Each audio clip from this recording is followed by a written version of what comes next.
But it would seem in particular that this incident with Gates, I like to think of it, trying to think from their point of view, that it's the case of the haughty elitist professor and the working class cop, because that's how it's being presented. And first, we should be clear that, number one, in bourgeois capitalist society, there is no such thing as a working class cop.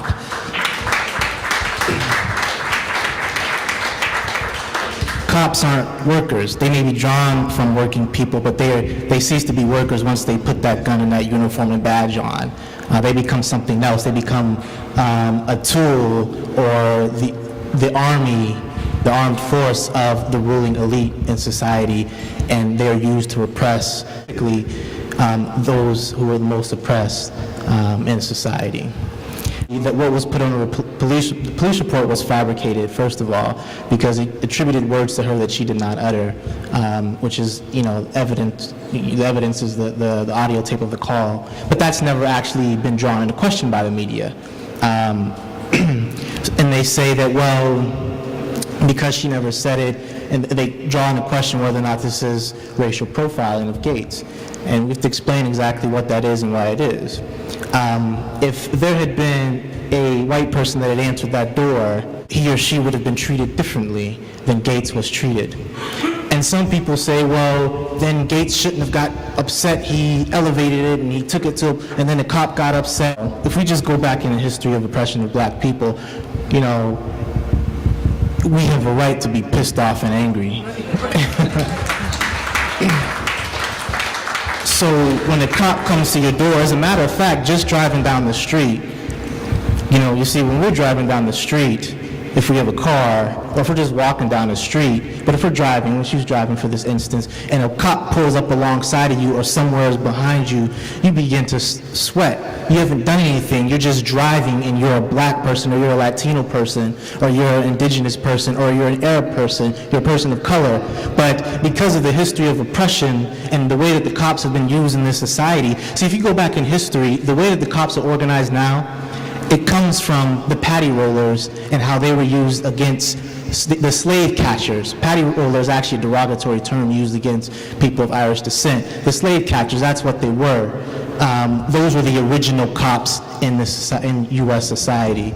As in our experience with police in this society, draws on knowing that through history, this is the role that they played. But if you get a tense, you begin to question your own existence in this car, on this street, on this planet, because you feel that they may look over and say, I don't have anything better to do. Why don't I just pull this person over and see if there's any reason, that I can actually haul them in and take them into jail. And when your first contact with this person is not one of them respecting you or looking out for your well-being, but of you being an inferior person, so they talk down to you. So obviously, at that point, it's hard to keep your composure when being treated like a subhuman person. You have a right to assert your humanity and to question why you are being treated in such a way for just existing and having to be in a car on a street. And that's what they want from you. And so once it gets to that point, it gives them any excuse to begin to elevate the situation and to brutalize you or haul you off to jail. You see, that cop, once they found out that it was Professor Gates' house, should have turned around and got back in his car and drove back to the pig pen. But somehow this person has become the hero, and Professor Gates has become the zero. He's become the person who was wrong and who did something. It's almost as if he showed up at that cop Crowley's house and abused him and made him come outside and question whether or not he had the right to be there in his own house. You would think that that's what happened, because that's the way the media has spun it. And the reason why it is done this way is because in these conditions, in any conditions in this racist capitalist society, but especially in conditions that exist right now because of the economic crisis, people are fed up, are beginning to question the system itself, and they're beginning to question authority figures whose job it is to protect that system. That's the cops. You see, in our communities, we see the cops all the time, but we don't see them as protectors, people who are defending us. We see them as people who are looking at us, looking for any reason to brutalize us or to haul us off to jail, to add more numbers of oppressed people to the already over 1 million oppressed people that are locked behind bars today. Those are the conditions that exist in the oppressed community.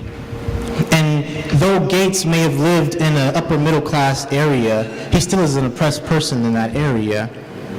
And so he still is treated like that. Actually, she was over 80, black woman, I think in Ohio, was walking with a cane, and she had I think made like some sort of blade on her, and other people are preyed upon. And she was saying something, there's a video, you can look it up. And what happens is a cop approaches her and tells her, put the knife down. And she may be disoriented, it's hard to know exactly, but obviously she wasn't really threatening anybody. She was walking with her cane trying to get to someplace. What happens is the cop grabs her arm, twists it, and slams her down on the ground, and you see a pool of blood coming from the back of her head as she lays there on the ground. And you see the black people surrounding her, getting agitated and saying, you did not have to treat this woman like this. Why are you treat? This is someone's grandmother. This is an 87-year-old person that you did not have to treat like this. There's another way to handle this situation. But the way the cop looked at it is not that this was a person who deserved respect. Not that it could have been their grandmother, but there was some black person's grandmother, and treated them just like that. Say, for instance, if you take a protest, or whether it's a protest of workers, unionized workers, any other protest, and you see the cops show up, they're not showing up to back those protesters up. They're showing up to make sure that they don't actually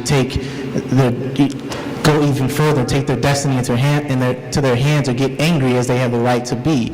And that's why the cops generally come out to these protests. But this apparatus, this state as it exists, it has no other function in society other than to control and to repress and to keep people in line for the benefit of a much smaller class of people, those who own the factories where our clothes are made, or those who own the farms, or those who own the stores. Those are the people who control society by the fact that they control the means by which we produce things, and we have to actually purchase those things by selling our labor to them. And this reality, obviously, and the fact that they, in order to perpetuate the system and keep it going, their ultimate aim is to produce more, is to gather more and more profit.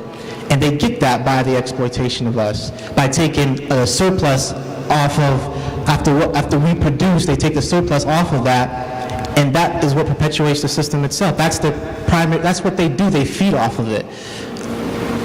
And that's what they need in society. And so that is exploitation. It creates anger. And we see in this period that the wages are being pushed down. For more and more and more and more, wages are being pushed down, and people are being beaten back. And there's anger arising from that, and it's righteous anger. And that anger is going to lead into a direction, a more militant direction, to want to actually begin to confront those who steal our wealth from us. It's our wealth. And what they will do is they will put that line in front of us, and it will be the cops. White people have to understand that though many of the cops, majority of the cops are white, they're not necessarily their friends. They're not on their side. The cops aren't on white workers' side. They're not interested in them. And when you see white workers with black workers and Latino workers and indigenous workers taking over the plants, maybe it might happen at the auto manufacturing plants, it'll become much clearer to them which side the cops fall on. And then they might start thinking, well, damn, Gates was right.